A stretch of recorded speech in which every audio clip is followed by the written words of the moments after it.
I'm going to be talking about Prezi today, and Prezi is a presentation, interface. I guess it's not a software technically, the website where you can go and you can make presentations. It's a little bit like PowerPoint, but a little bit different. One of its biggest aspects is that it can be non-linear. Although PowerPoint can do that, it's a little trickier to make it work on PowerPoint. Anyway, so I'm going to be going through the 9 UDL guidelines. I'm going to start with perception. So as you can see here, you do have images, you have text. For the perception, you can, as the creator, make text bigger, make the images bigger. It's pretty easy to expand them and condense them. When you're viewing it, I'll show you at the very end, when I go into presentation mode, you can actually zoom in and you can click on stuff to make it appear bigger, which is great for students if they need a little help seeing. There is not necessarily an audio aspect to this. You can put audio files in. However, another option, of course, would be to just screencast it. You can screencast this presentation and send it to your students. For language expression and symbols, we have a lot of different kinds of supplementary materials that you can insert. So I showed you a picture last. This is a YouTube video. It's really easy to put them in. You just go to insert. You can hit image, symbol shapes, YouTube videos. It's pretty cool because they can have a lot of access to a lot of different supplementary material that can kind of illustrate what you're trying to get at. These supplemental materials are also really great for comprehension because your students have access to things that can help them. Like this video is a video about connotation, and this presentation is about denotation and connotation. So this is a video that could be really great supplemental material to help with comprehension for different types of students who like to learn differently and don't necessarily just want to sit and listen to a presentation. I'm going to come to physical action, but I'm going to come back to it later when I get into presentation mode. For now, I'm going to move on to expression and communication. There's definitely multiple tools and mediums that you can use through this. And a good part about this is that if you give this and allow your students to just access this online, you share it with them, they can go ahead and they can navigate their own way through this supplemental material. So like in addition to videos and images, you can also just paste in links, and I'll put it in presentation mode later. You can go ahead and you just double click on it and it opens up. Backtracking here to physical action, it's great because down here at the bottom we have buttons that we can click through.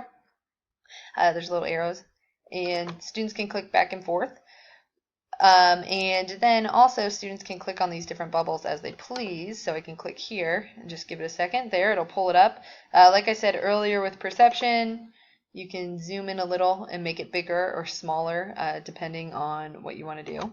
And the arrows, again, you can keep navigating through. So if I clicked on a random circle and I just wanted to go to the next one, I can hit the next arrow and it'll bring me to the next one in the order that the creator organized them in.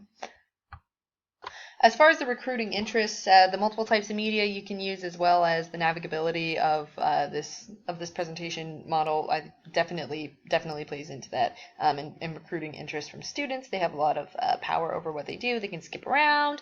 If you have tons of different supplemental material, they have the ability to access it whenever they want. However, as a presentation, software, this doesn't necessarily have all of the features. As far as executive function goes, it's not really task oriented, at least not to my understanding. I'm sure really creative people probably have a good way to make a task of this. I guess you could turn it into a quiz or something like that. However, I think a great way to do this is a direct instruction model lesson that I have here. It's partial presentation, also though direct instruction, which is great. So for executive function, a good thing to do with direct instruction would be during the direct instruction part where the teacher's modeling is have some guided notes that can go along with it, and this can really help with students and their pacing. As far as sustaining effort, I think a great way to do this would be to have a collaborative element, which is something that direct instruction can have.